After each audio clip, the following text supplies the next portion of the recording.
عن أبي سعيد الخدري رضي الله عنه عن رسول الله صلى الله عليه وسلم قال: لن يشبع مؤمن من خير حتى يكون منتهاه الجنة. رواه الترمذي وقال: حديث حسن. عن أبي أمامة رضي الله عنه أن رسول الله صلى الله عليه وسلم قال: فضل العالم على العابد كفضلي على أدناكم. ثم قال رسول الله صلى الله عليه وسلم: إن الله وملائكته وأهل السماوات والأرض حتى النملة في جحرها وحتى الحوت ليصلون على معلم الناس الخير. رواه الترمذي وقال: حديث حسن. عن أبي الدرداء رضي الله عنه قال: سمعت رسول الله صلى الله عليه وسلم يقول: من سلك طريقا يبتغي فيه علما سهل الله له طريقا إلى الجنة، وإن الملائكة لتضع أجنحتها لطالب العلم رضا بما صنع، وإن العالم ليستغفر له من في السماوات والأرض حتى الحيتان في الماء. وفضل العالم على العابد كفضل القمر على سائر الكواكب،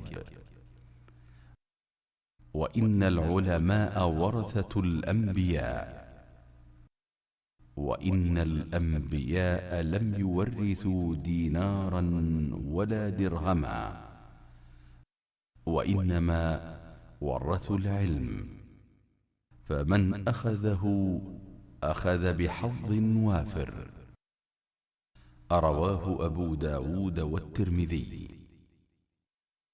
عن ابن مسعود رضي الله عنه قال: سمعت رسول الله صلى الله عليه وسلم يقول: نضر الله امرأ سمع منا شيئا فبلغه كما سمع، فرب مبلغ أوعى من سامع. رواه الترمذي وقال: حديث حسن صحيح. عن أبي هريرة رضي الله عنه قال: قال رسول الله صلى الله عليه وسلم: من سئل عن علم فكتمه ألجم يوم القيامة بلجام من نار.